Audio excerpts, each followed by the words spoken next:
Ebony Amber. And Tyler Green. And today we are doing a Where Are We Now video.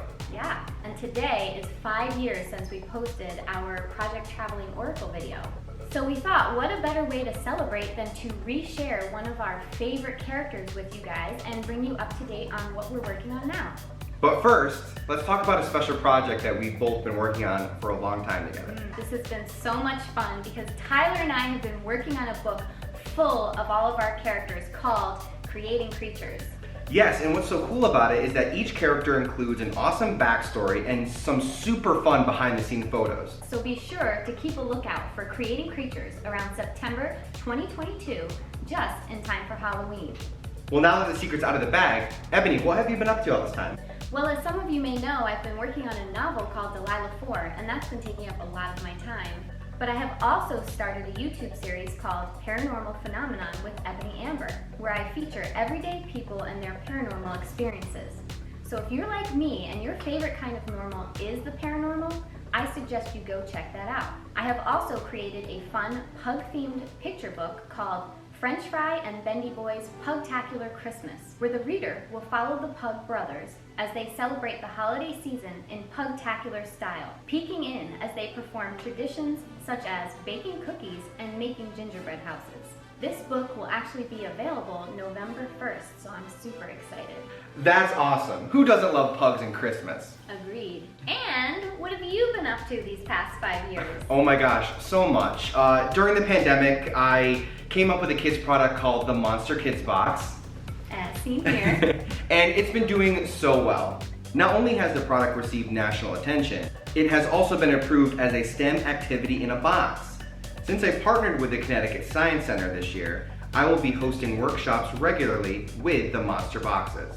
I'm currently working on my next design, which will be Krampus, and I have a lot of interest for this particular box. I will let everybody know as soon as they are ready for pre-order. And with the holidays right around the corner, the Monster Kids Box makes a unique, awesome gift for adults and kids alike. They're really so much fun to create and share. And speaking of sharing, let's revisit one of our favorite characters of all time, the Traveling Oracle. Hey guys, I'm Tyler Green. And I'm Ebony Amber. And this is the Amber Green Show. And we want to give you guys kind of a sneak peek of what we really do behind the scenes. For those of you who don't know, I was a season 6 contestant on Face Off.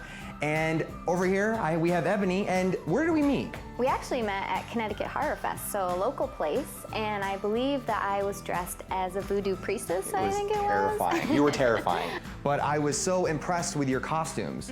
Ebony makes costumes at all sorts and all types, and we formed this team because I love what she does. And I love what he does, so now we create crazy monsters and creatures together. So it's been a lot of fun. It's only been, what, like 2 years? Yeah, I feel like I know you forever. You're like my older sister. Okay, calm down, calm down. So the very first project that we've ever worked on together, we're gonna talk about it right now, here on The Amber Green Show. Which is the Project Traveling Oracle. This guy's success is incredible. We've brought him to so many conventions around the United States, such as Anime Matsurai in Texas, the International Makeup Artist Trade Show in New York City, as well as the Connecticut Horror Fest where we met. Our friends all over social media want to know, how is this character done? So, backstory and all that. Yeah, so let's get to it. The design was definitely challenging. I wanted to go with a human-animal hybrid character that looks and feels like an ancient ancestor or a wise wizard of the forest. I love goats. Goats have such character. After Google searching some goat references, I discovered this awesome concept artist, Nicholas Kelly, who created this fantastical goat man character that I thought, this is it. This is the character we have to bring to life. So I had to reach out, so I emailed him. And he actually wrote back. And thanks to Nicholas, because without this design, we wouldn't even thought of what this character would even be. Another amazing artist I want to bring on board was Mark Santos. So Mark is actually a dental lab technician, and he actually creates dental appliances for real people. But as an effects artist, Mark also designs a lot of really cool characters and dental appliances for special effects. The inspiration behind the teeth were actually based off of photographs taken of an actual goat's mouth. And I used the anatomy reference that I had and applied that to a person's face right in the area that I wanted, which was a lot of bulk right here. Something I kind of started doing these days, and creating these things called protrusive dental prosthetics. And essentially what that is you have a set of teeth, like we have here, and then you insert them. And what it's designed to do is subtly change the shape of an actor or actress's face just by inserting something into the mouth instead of having to use a makeup prosthetic. And you can see just by the way that these teeth are sitting on the models, that we've gained probably about an inch of mass in the interior section, which is perfect for a werewolf because it sort of gives the illusion of a snout. In the end, it ended up looking like a real goat, like an organic goat. Designing this character, I wanted to bring my really good friend Bethany Serpico, who was also a season 6 contestant on my season of Face Off. So as a team, we both sculpted, molded, and casted this character. I sculpted the basic forms, while Bethany came in and did the final detail.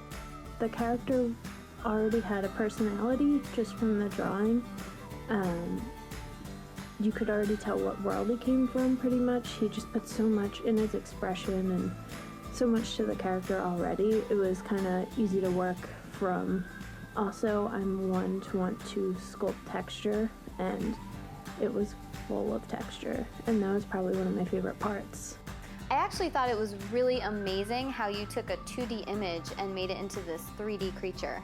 It was challenging. I mean, we had to really take into consideration Alec's features and a goat's features, which obviously are completely different, but we had to work around Alec's facial structure.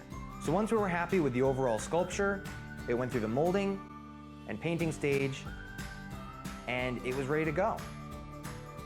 All right, Ebony, tell us a little bit about the costume design.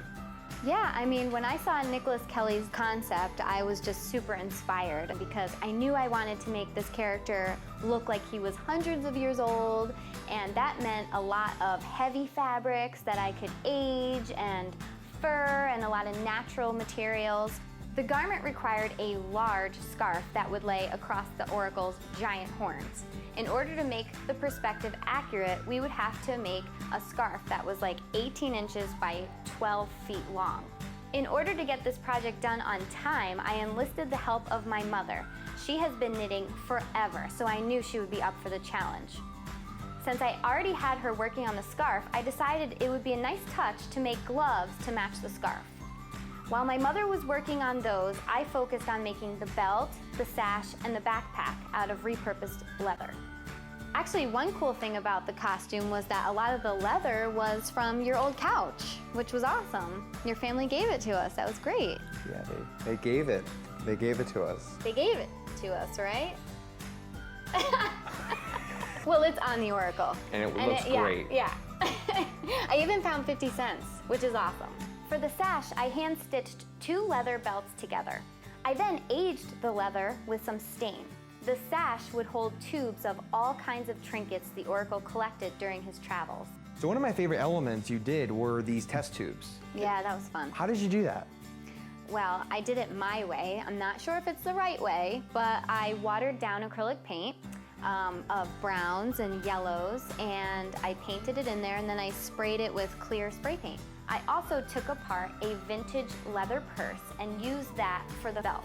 I decided I wanted to give it a very unique look by creating a one-of-a-kind belt buckle. I found some pins and earrings and things that I glued together to make it look like he actually made this thing out of found objects. I asked Tyler if he could cast the piece I made and then pour it into resin with a bronze tone. When we were finished with those pieces of the costume, my mother and I teamed up to make the jacket, pants, and peasant top. Each piece was hand-stitched to keep with the theme. I finished off the jacket with some antique buttons. As I was working on the costume, Tyler was busy finalizing the stilts his brother would wear. And the way we decided to cover up the stilts was by using a fur jacket that we had found in a thrift store. So I cut the fur jacket into 2 pieces, wrapped them around the stilts, and hand-stitched it together. I then added rivets, aged the leather, and I was done. So Ebony, what was your favorite part of this whole character? You know, it's hard to say because I really fell in love with this creature as a whole, but working with the materials to make the small little detail pieces was really awesome for me. And a lot of my costumes tend to be very clean and have to be tight-fitted. So I think my favorite part was really just being able to get grungy with one of my costumes. I thought it was an awesome experience. What about you? What was your favorite? I love the horns. they were so challenging in themselves because not one horn is the same, and even the direction how they looked, you know. Yeah, and you had to like Dremel all of those little details out. Yep. When they were putting all the finishing touches on with his costume and everything, it was a really great moment because we all worked really hard on it. One thing we were trying to figure out was what kind of hairstyle we really gonna give this Oracle guy, you know? Tyler had said, well, why don't we give him blonde dreadlocks? And that was fantastic because my fiance just opened up an online Etsy store selling synthetic dreadlocks. And I think she did a fantastic job. So we're really excited with the success of this guy. I mean, he has been on local television and newspapers all over Connecticut. And we're really excited that we were able to take him on the road. And you never know where he's gonna travel to next. This ends our first YouTube video. Yay! Yeah! And until the next one, stay creative, everybody.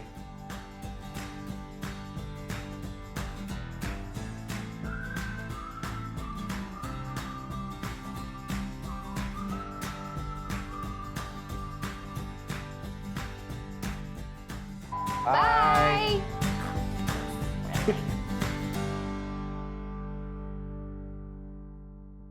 Thank you guys so much for watching. We really hope you enjoyed the video. And don't forget to check out our social media links below. Everybody does this. And again, French Fry and Bendy Boy's Pugtacular Christmas is going to be out November 1st. So I'm really excited to share my fur babies with you guys because they make me smile so much, and I know that they're gonna put a smile on your face as well. And be sure to check out my website for all of my upcoming classes and events I have coming up this year, and also on my social media as well. Well, I think that's it for us today. And as always, stay creative, everybody. Bye. Bye. Yeah, this is good. Cut. So we're looking at the camera there, right? Because I keep looking up at the top screen. I don't think people. I don't think our favorite character. God. I'm starting to get sweaty. I know. Right? I'm thinking of how would you record over product? Yes, and hold on. Do it one more time. Yes, and what's so cool about it? Oh, let me do that. One more time. Ebony, what have you been up to?